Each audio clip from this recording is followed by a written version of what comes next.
ایک دروازہ، ایک وعدہ اور ایک سچائی جو کام اٹھائے۔ سنو عمار کی کہانی۔ جو جنت میں گیا تو پھنس گیا۔ عمار ایک عام انسان تھا، لیکن اس کے دل میں جنت کے بارے میں ایک عجیب سی بے چینی تھی۔ وہ راتوں کو جاگ کر سوچتا، جنت کی حقیقت کیا ہے؟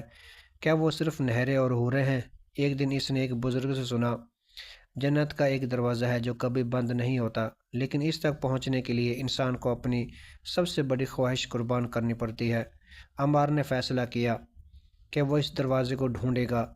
عمار کو ایک پرانی کتاب ملی جس میں لکھا تھا، وہ دروازے صرف مردہ دل دیکھ سکتے ہیں، زندہ جسم والے نہیں۔ عمار نے کتاب کے مطابق ایک طویل سفر شروع کیا۔ راستے میں اسے عجیب و غریب مخلوقات ملیں جو اسے ڈرانے کی کوشش کرتے رہیں۔ ایک رات اس نے دیکھا کہ اس کا اپنا سایہ اس سے الگ ہو کر چل پڑا ہے اور اس سے کہا، واپس چلا جا، یہاں تیری موت ہے۔ لیکن عمار نہیں رکا۔ آخر کار ایک روشن میدان میں عمار نے وہ دروازہ دیکھا۔ دروازے پر لکھا تھا، جو بھی اندر آئے گا وہ ہمیشہ کے لیے جنت میں رہے گا، لیکن اپنی دنیا کی کوئی نشانی ساتھ نہیں لے جا سکتا۔ عمار نے دیکھا کہ دروازے کے اندر سے اس کی ماں کی آواز آ رہی تھی، جو بچپن میں مر چکی تھی۔ وہ بیٹے کو بلا رہی تھی۔ عمار کی آنکھوں میں آنسو تھے۔ وہ آگے بڑھا۔ جیسے ہی عمار نے دروازے میں قدم رکھا، منظر بدل گیا۔ وہ ایک تاریک کوٹری میں تھا۔ ایک آواز آئی، یہ جنت نہیں، آزمائش کا مقام ہے۔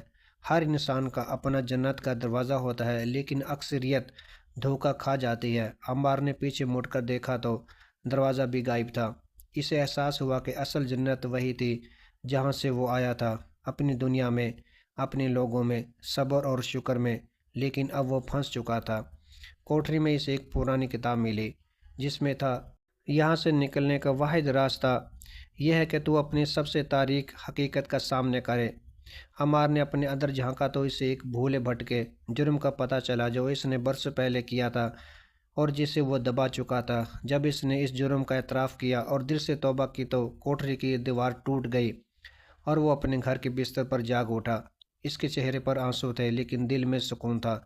اسے سمجھ آ گیا تھا کہ جنت کوئی جگہ نہیں، ایک کیفیت ہے، اور وہ کیفیت پاک دل کو ملتی ہے۔